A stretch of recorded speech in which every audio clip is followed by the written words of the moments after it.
हाँ दोस्तों, जिस तरीके से मेडिकल साइंस में कोरोना है या एक कोरोना वायरस है जो फैल रहा है, इसी प्रकार बिजली की जो वायर्स है उसमें भी कोरोना है। लेकिन ये किस प्रकार का कोरोना है?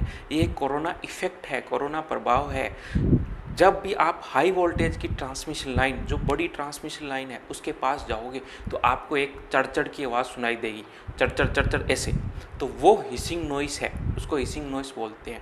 और कई बार क्या होता है कि जब घना कोहरा होता है तो वहाँ पे एक स्पार्किंग भी दिखाई देती है। तो चड़-चड़ की आवाज़ होना या वहाँ पे स्पार्किंग होना और इस तरीके का वहाँ पे क्या ओज़ोन गैस का बनना, ये कोरोना इफ़ेक्ट कहलाता है। जी हाँ, कोरोना इफ़ेक्ट। और ये बिजली की तारों में होता है, जो बिजली की बड़ी ट्रांसमिशन लाइन होती है उनके बीच में होता है। तो क्यों होता है, आइए इस पर एक नज़र डालते हैं कि जब भी हाई वोल्टेज की ट्रांसमिशन लाइन, समझिए हाई वोल्टेज, लो वोल्टेज नहीं है, 11 केवी 33 केवी पे नॉर्मली नहीं होगा, लेकिन जब भी हाई वोल्टेज यानी 132 केवी या 220 केवी पर 220 केवी वोल्टेज यानी बड़ी ट्रांसमिशन लाइन, आप समझ सकते हो जो इस्पात के टावर लगे होते हैं बड़े बड़े, उनके अंदर आपको चड़-चड़ की आवाज़ सुनाई देगी। इनमें क्या होता है, क्यों होता है चड़-चड़ की आवाज़, क्यों आती है ऐसी आवाज़ें, क्यों वहाँ पे स्पार्किंग प्रोड्यूस होती है? तो ऐसा होता है कि जब भी हाई वोल्टेज की लाइन यानी हाई वोल्टेज की दो वायर पास में से गुजर रहते हैं, तो अब उन दोनों वायर्स के अंदर, फीडर्स के अंदर इतना अधिक वोल्टेज होता है कि उनके बीच का जो मीडियम एयर है, वो सुचालक बन जाता है।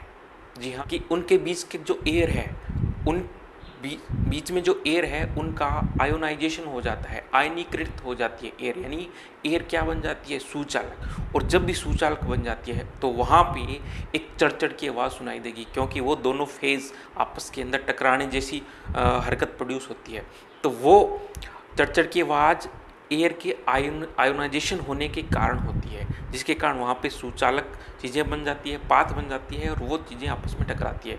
ये कब होता है, जब घना कोहरा होता है, हाई डेंस होता है। घना कोहरे के कारण क्या होता है, जो बीच में जो एयर होती है वो कंडक्टिव मटेरियल जल्दी बनती है, क्योंकि बीच में एयर जो वाटर पार्टिकल्स भी आ जाते हैं। तो वो कोरोना इफ़ेक्ट है। उस कोरोना इफ़ेक्ट के कारण हमें चड़-चड़ की आवाज़ सुनाई देती है और कई बार क्या है, बीच में स्पार्किंग भी सुनाई देती है, स्पार्किंग जैसी दिखाई देती है। और उस टाइम वहाँ पे क्या ओज़ोन गैस भी बनती है। तो ये तीनों चीज़ें, ये चड़-चड़ की आवाज़ और बीच में स्पार्किंग और ओज़ोन गैस का फॉर्मेशन होना ही कोरोना इफ़ेक्ट होता है। ये बिजली की वायर्स के अंदर है। जी हाँ, इसलिए बिजली की तारों में भी कोरोना है। लेकिन ये कोरोना इलेक्ट्रिकल इंजीनियरिंग के जो स्टूडेंट्स हैं वो पहले पढ़ चुके हैं, जानते हैं। लेकिन अब जो कोरोना है वो मेडिकल लाइन का है, आपको इससे बच कर रहना है। आप घर पे रहिए, सेफ रहिए, मास्क का उपयोग कीजिए और जितनी सारी फैसिलिटीज़ है जो सरकार ने प्रोवाइड की है इस कोरोना से बचने के लिए, और उसका उपयोग कीजिए।